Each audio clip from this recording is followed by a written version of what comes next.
the 3DS is such a robust system that there are a ton of games that did not make our list yesterday that abruptly cut out for no particular reason.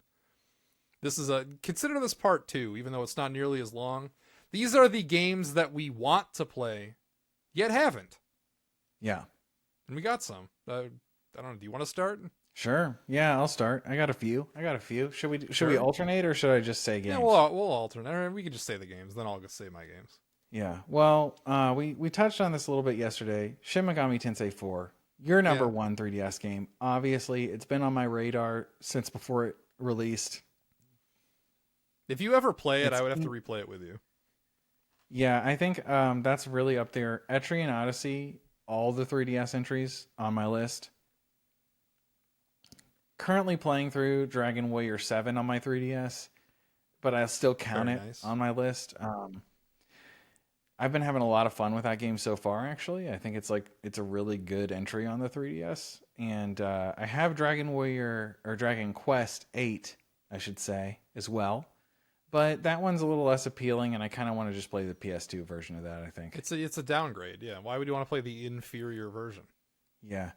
Now, I also want to play Monster Hunter Stories, which is the JRPG style Monster Hunter game. Like, it's not like a Monster Hunter game. It's like a RPG Monster Hunter. That's on my list. I do want to actually play Fire Emblem Fates, despite all the trash I talked about it. Oh, yeah. And it's like so expensive. I'm sure I could get it for a reasonable price now. Is it expensive? I didn't even know. Yeah, I'm not sure. But yeah, like those are all on my list of 3DS games, along with just like countless others, I think, because the system just has so many games. Yeah, I'd agree. WarioWare Gold, for example, I need to play that game. It's pretty good. I mean, it's WarioWare, so it's not a high commitment. You could, get your money's worth pretty fast with that one. Yeah. But what are you thinking about playing? Well, I'm thinking about the ones that I bought but didn't actually play. Hardly at all. Pokemon Super Mystery Dungeon. Nice. Never really. I played a little bit of it. It starts very low stakes, and I fear it's going to be very low stakes the entire game. Mm. You're like in school, and there's like dumb school stuff going on, and there's adults telling you can't do stuff, and that's just kind of a turnoff, straight away. I'm going to have to do something rude and interrupt you real quick. Should I play Pokemon Sun and Moon? Because I never did. And are they worth playing now? You think if I enjoyed Y, you think I'll enjoy Sun and Moon? And I love the 3DS. Keep this in mind. That's a ponder. I don't believe there's 3D in Sun and Moon. I think that's just gone. What? I don't think there's any 3D. That's so offensive to me. Yeah, that is kind of lame. What I will say about Sun and Moon is I think they're okay for one playthrough. But they are. I do love Rowlet. I love Rowlet. They are some of the most on rails hand-holding Nintendo games ever. You're not selling me. I can tell you that. Especially the Ultra versions, because they added more hand-holdy. It's the only revisions of Pokemon where they actually made the games worse. Dang. Like way worse. Like Ultra Moon is the biggest fucking scam I've ever purchased. They made the game worse. They added more shit you can't skip. You got to play like dumb mini games for no reason that last 5 minutes in real life, but they feel like they last 5 hours. Yeah, just not a fan of the Ultra versions. If you do play them, I'd recommend the originals. Okay, well, I would have started with those anyway. But what's ironically though, I remember thinking that the battles were more in depth. They were more challenging than pretty much any other Pokemon game I've played, at least through the main story. In Ultra Sun and Ultra Moon, or in the original? No, just regular Sun and Moon. I mean, it's the same in Ultra Sun and Ultra Moon, but like. Well, that's kind of encouraging. Yeah, the battles are cool. The trials that they have you do are kind of cool. The battles are kind of difficult in a cheap way because you're forced into some 2-on-1s where you're fighting 2 against 1. Quick question. I might be wrong here, but just looking at it, I remember the game world itself, like the overworld, the whole area that you play in, seemed kind of small. Well, Is it's that based on true? Hawaii, so it's just a bunch of islands. It's a bunch of like small islands. Okay. And most of them are pretty linear. They're like you get there, you do a certain things on the islands, then you go to the next island, and then there's some things to do on that island, and then you go to the next island. And In terms of total landmass, what's a Pokemon game that's comparable? Like is X and Y bigger? Like the landmass, like the actual like places? I would say so. That's kind of the impression I got, which is sad. Yeah, it's not a large game. I wouldn't say that. I would say like its strengths are, as I said, I like the battles. I think they actually get pretty interesting. If you care about story in a Pokemon game, you really shouldn't, and this one's probably one of the better ones, like in that regard. I wouldn't say it's good, like compared to every other game ever made, but compared to mainline Pokemon, you get a little more meat, I guess.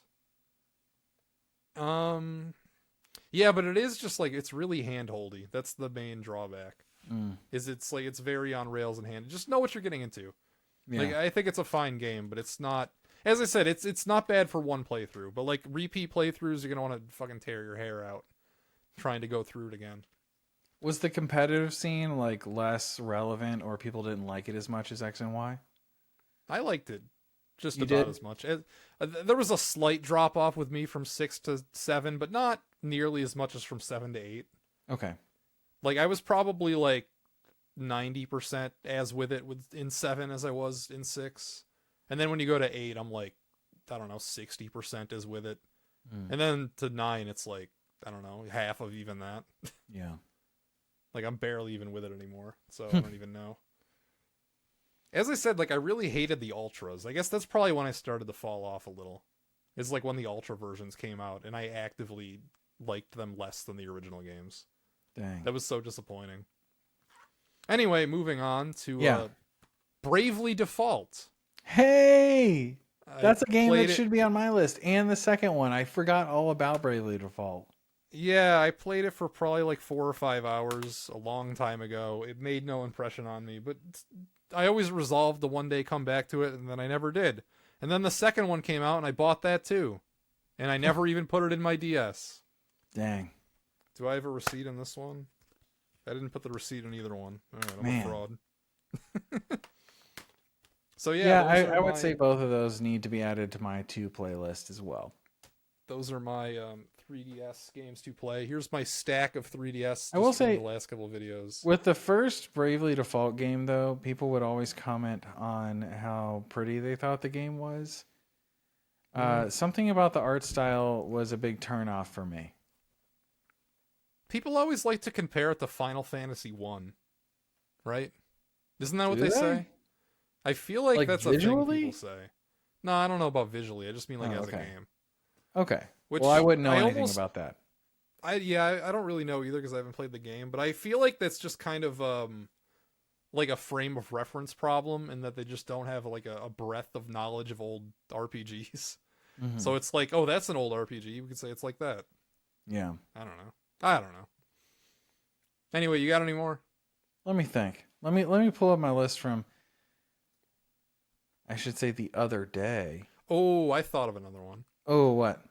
Rusty's Real Deal Baseball. Can you still play this? I've played this.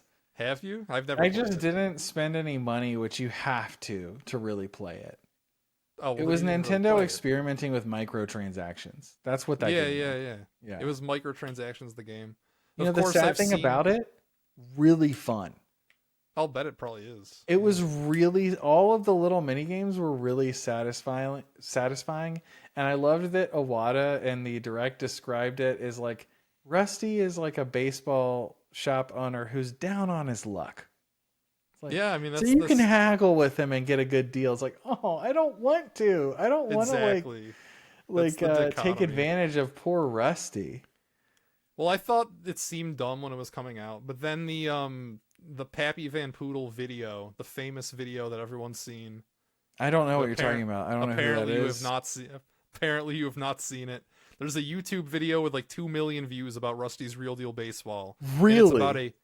It's about a character named Pappy Van Poodle who only shows up if you don't haggle with him to get lower prices on the minigames. Oh, well, I wouldn't. That's the thing, is it like nobody ever saw this character. There were no mentions of him online because nobody paid full price for the minigames. Because the game goes out of its way to comical degrees to try and get you to pay less for the games. Yeah. Like, you have to actively be like, no, I want to give you all the money repeatedly for an obscene amount of times before it'll actually let you pay full price for the minigames. And then this weird character named Pappy Van Poodle shows up. I don't remember why, but he does. And what does he do? I don't know. You like give you a discount manually on like the last remaining few games so that you're still paying the same amount? No, nothing like that. I'm trying to remember, what was it? No, because okay, I remember now. There was you normally meet like Rusty's kids or something, right? Like after you buy a minigame. I never bought one. Oh. Well, after you buy a minigame, like there's some contrivance happens where you need to like make up the difference in money that you're losing, but since that there's no need for that character to exist anymore, they needed like somebody to stand in for that role. I don't remember exactly. I'd have to watch the video again. I think the video is titled The Most Obscure Nintendo Character, and it's about Rusty's Real Deal Baseball and this character.